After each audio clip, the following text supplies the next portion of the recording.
ವಿಜಯನಗರದ ಅರಮನೆಯಲ್ಲಿ ರಾಜ ಕೃಷ್ಣದೇವರಾಯ ಅಪರೂಪದ ಮತ್ತು ತುಂಬ ರುಚಿಯಾದ ಬದನೆಕಾಯಿಗಳನ್ನು ತನ್ನ ತೋಟದಲ್ಲಿ ಬೆಳೆಸಿದನು.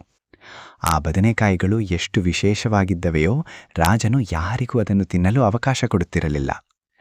ಒಂದು ದಿನ ರಾಜನು ಅರಮನೆಯ ವಿದೂಷಕ ತೆನಾಲಿ ರಾಮನನ್ನು ಅರಮನೆಗೆ ಕರೆದು ಆ ವಿಶೇಷ ಬದನೆಕಾಯಿಯಿಂದ ಮಾಡಿದ ರುಚಿಯಾದ ಅಡುಗೆಯನ್ನು ತಿನ್ನಲು ಕೊಟ್ಟನು.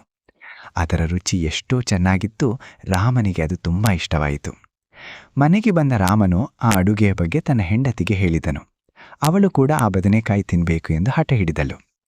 ಆ ರಾತ್ರಿ ರಾಮನು ಗುಪ್ತವಾಗಿ ಅರಮನೆಯ ತೋಟಕ್ಕೆ ಹೋಗಿ ಕೆಲವು ಬದನೆಕಾಯಿಗಳನ್ನು ಕದ್ದು ಮನೆಗೆ ತಂದನು.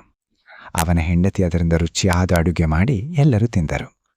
ಆದರೆ ರಾಮನಿಗೆ ಒಂದು ಭಯ ಇತ್ತು. ಮಗನು ನಾಳೆ ರಾಜನ ಮುಂದೆ ಹೇಳಿಬಿಟ್ರೆ ಏನು ಮಾಡುವುದು ಎಂದು ಯೋಚಿಸಿದನು. ತಕ್ಷಣ ರಾಮನಿಗೆ ಒಂದು ಚತುರ ಉಪಾಯ ಸಿಕ್ಕಿತು. ಮಗನು ಮಲಗಿದ್ದಾಗ ಅವನ ಮೇಲೆ ಒಂದು ಬಕೆಟ್ ನೀರು ಸುರಿದು, ಎದ್ದಿರೋ, ಹೊರಗೆ ಜೋರಾಗಿ ಮಳೆ ಬರುತ್ತಿದೆ ಎಂದು ಹೇಳಿ ಬದನೆಕಾಯಿ ಅಡುಗೆ ತಿನ್ನಿಸಿದನು.